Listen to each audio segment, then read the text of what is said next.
Are you looking for some great items to give to your players? How about an additional 260 awesome items? Well, today we're reviewing the DM's Guild brand new pre-release of Artifacts of the Guild.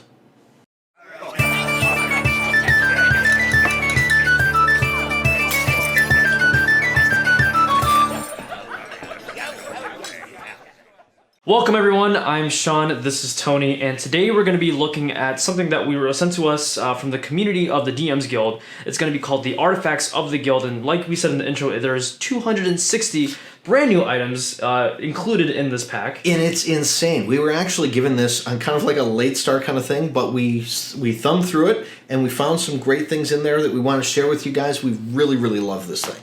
Yeah, and it's interesting because we were kind of trying to look through as many items as we can. I mean, there's 260 of them, so admittedly we haven't memorized every single one, but the one thing that I can appreciate about this content is that there's kind of something for any campaign setting. If you want something that's more kind of like dark and gloomy, or something that's more kind of like comedic and funny, you can find something in here. We always go for more of the comedic and funny ourselves, but that's just us. In fact, with 260 items, Sean's right, there is like something for everybody in this thing. And this is a community thing. There was 58 collaborators on this thing. Yeah, some people who have been on DM's Guild creating content for a long time now. So there's some new experience, there's some veterans in there, so there's a lot of different variety that you're going to find in this pack. So, without further ado, let's get into some really great items that we found inside this new thing coming out tomorrow. Monday, the 15th. Yeah, so once we upload this video, it'll be essentially coming out tomorrow, so you can get your hands on all these very, very soon. So we're going to be looking at a very rare weapon. This is the Axe. This one I found in there, and it's right at the top because it starts with B. They're alphabetical in the book. Yeah. But this one I like. So it's an axe, right? It's a double-bladed axe, jade on the side of it, and you get a +1 to attack and damage rolls. That would be good enough, right? Because it's an axe. No, this thing is really cool because once, 3 times per day, you can actually throw this thing in a 60-foot line, and every creature that's in that 60-foot line with that has to make a dexterity saving throw, or else they're hit with 66 damage. Yeah. Now, the axe also does return to you, so it's like a dwarven throwing axe. Yeah. But this thing, I love that it just can clip every single person in the line. Yeah, it's really cool because we have weapons that kind of do similar things. Yeah. But this one's really neat because like you're throwing it in this line, and you can kind of help coordinate with your team to kind of like get everyone lined up for you like bowling pins. And then you just chuck this axe at them. Yeah. It's pretty cool. Yeah, and at a very rare level, it does a juicy 66. That is pretty good. And again, if they succeed, they take the half damage on that, which is kind of neat. And you're limited to the number of times per day you can do that, but really great item on that. But is there anything else on that one? No, that's it. As long as you have a free hand, hopefully you're not doing other things where you can't catch it. But yeah, you can always catch it once it comes back to you. That is true. Well, the next one we kind of went through on that, and I know we're going kind of quick, but really honestly, we want to make sure we get through all of these items. The Deathbane berries. Yeah, so basically these are berries, and you know, it's funny because we did a video not too long about potions. Yes. So you can include this in your nice like menagerie of berries, but basically when you consume a handful of these berries, the creature that eats it gains advantage on all death saving throws for 24 hours. However, there's a caveat to that. You automatically fail the first death saving throw that you have to make when they fall unconscious. See, and that makes sense with this because you're looking at something that would give that advantage on death saves. Yeah. That's kind of like a detrimental thing. But I love the fact that they added the side effect to it. So that first throw is automatically a fail. Yeah. So you don't want to roll 2 natural ones or else you are dead. So. See, think about that though too. If that first one's a fail, that means if a monster comes up and hits you, you're dead. You're out. That's it. So it's a cool item because it's risk and reward. Yeah. So it's very well worth it. Moving on to the next one. This one you found. I'm going to let you talk about this one. Yeah, so this one, I think they're cool. This one's interesting. So this one is called, and I'm probably going to butcher this like we always do in the Home Brew Crew. It's okay. It's what we're known for. Don't worry. And so this one is the Goggles of Naldricor. The nice thing is, I was going to say, they give a little bit of flavor to each of the items too. Some of them have a little bit of story. Basically, these are goggles, and once you are tuned to them, you have advantage on any saving throw that would cause you to be blind. But the cool thing about this is, while you're attuned to it, and if you have no armor on, your armor class becomes your passive perception. See, and that's pretty cool. So, like, you got this. So it's this guy who's just always knows going on, knows what's going on, Yeah. and I don't think there's actually an item in the game right now that allows your perception to be your AC. And if we could be wrong, but as far as we know, there shouldn't be. There's different like maximums for the specific goggles. So like even if you have like a passive perception like 20 or something, you wouldn't be able to get that high. Right, and shields and stuff don't work while you're wearing these. It doesn't add to your AC to make it even better. But this is a really interesting way. I just see this guy who's just highly caffeinated. Like, Right. oh, okay, no, watch out for that over there. And Right. from that, they can just kind of nimbly dodge because they see everything. Because it's interesting because like the way that armor class is designed in D&D, it's not necessarily always like having a big, breastplate. Right. Armor class is how good you are at not getting hit. So I think this is a really cool example, and it's good to reward your wisdom players. Yeah, this is a great one. We love that one a lot. This one. Yeah, is I've right up been your alley. waiting for this since the day I found out Halflings exist. But, okay, the name of it is kind of a joke to me, but it's Halflings Exit is the name of this one. Essentially, it's a javelin that you can throw, right?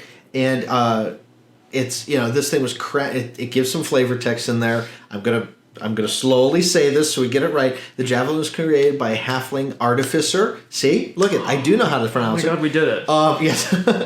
And basically what happens is you throw this javelin, and javelin has like 120 range. At the farthest, yeah. And wherever it lands, once per day, you can teleport to that javelin. So it's a nifty way if you want to get behind the monster, if you want to escape from something, that kind of thing. There's a lot of possibility with this weapon.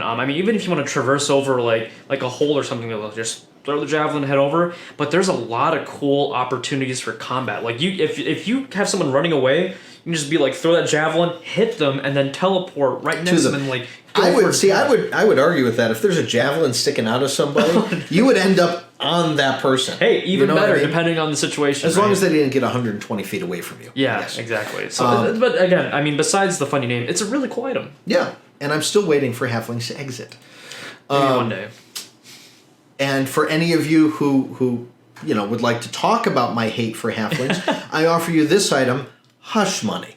Yeah, so this one is basically just a gold coin that looks pretty normal on the surface. However, whenever the coin is tossed or flipped upwards then caught, it actually casts silence centered on itself. Now, silence, as we know, it prevents basically a muting effect within a 20-foot radius. And it's really cool because it lasts up to 10 minutes, it doesn't require concentration, and it moves with the coin. So as long as this coin is like on that thing, that you got that radius going on the whole time. So essentially, it literally is hush money. Yeah. This guy cannot tell anybody anything. So I just see it as, you're in the bar and you flip this guy a coin to stay quiet. He grabs the coin in midair, and now he literally cannot say anything to anybody, which is cool. Oh, the TikTok clock. I'm sorry. We didn't have the image on this one there. It's definitely on there, but this is the TikTok time clock. What was that called? Yeah, something along those lines. TikTok time travel clock. There you go. Yes. Yeah. That's the one. I this one kind of spoke out just because it was very Chronomancer-ish, if I can say so myself. Thank you. And it's a pretty simple effect, but a cool one. Basically, you get this little watch that you have, and once per day, as a reaction, you can press the button on the side of the clock after any creature has made an attack roll, saving throw, or ability check, and you make the creature re-roll the die. The creature must then use the outcome of the second roll, and interestingly, only you, the user of the clock, actually notices that time was turned back. See, and that's cool. And you're right. That does go very, very well with the Chronomancer class. And that's really cool. I would love to throw this in a campaign sometime with it. Now, speaking of throwing things into a campaign and throwing things into a book, we saw what you did here with this last one. And this is the one we want to end on out of respect, but also because this made us laugh as we went through. Yeah. And this is a legendary item, a great sword, that can only be attuned by a paladin by the name of Colville. Kohl apostrophe VIL. Yeah. This is pretty cool because it talks about Colville standing up against the Red Hand of Doom, which this is obvious reference to Matt Colville as well, which is pretty cool. But this weapon is insane. I mean, this is This is like the sword of swords in this book. Yeah. Remember, this is probably most likely a late to end game weapon, but it does so many cool things. Not besides dealing the 3d6 slashing and 3d6 radiant to dragons, you get a lot of cool stuff. It gets +2 bonus to your AC. It's sentient. You can expend a charge to use absorb elements or shield. It does a lot of cool stuff. It's got random properties in there, 2 minor beneficial and 1 major beneficial that you can get off of your table with that. You've got the Spirit of Colville in there, which grants you additional spell slots. This thing is just, I would call this an homage, honestly, if it's anything. But it is really cool to see something like that, and anyone who went through it obviously got the reference with it too. Yeah, and as you're looking through the actual content, you may notice a couple of other Easter eggs. You might notice a couple of little references. But again, I think this one's really cool because, if you are feeling like you're short of magic weapons, or if you just feel like you need something new, go ahead and splash 260 of them right into your campaign if you need to. See, now what's cool, did you catch this here on here? The destroying the sword?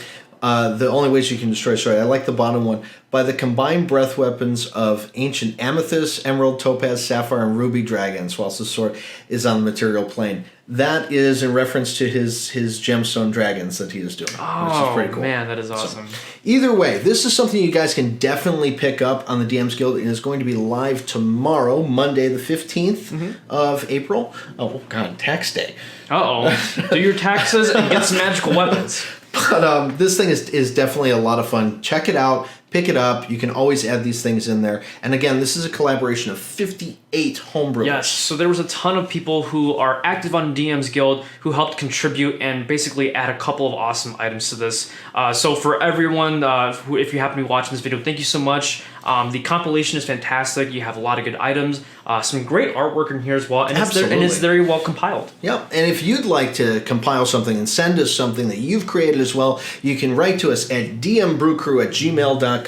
Remember to like and subscribe in this corner. The likes really do help out, and so does the subscriptions. And remember, the best campaigns are always the ones that are homebrewed. So until next time, keep brewing.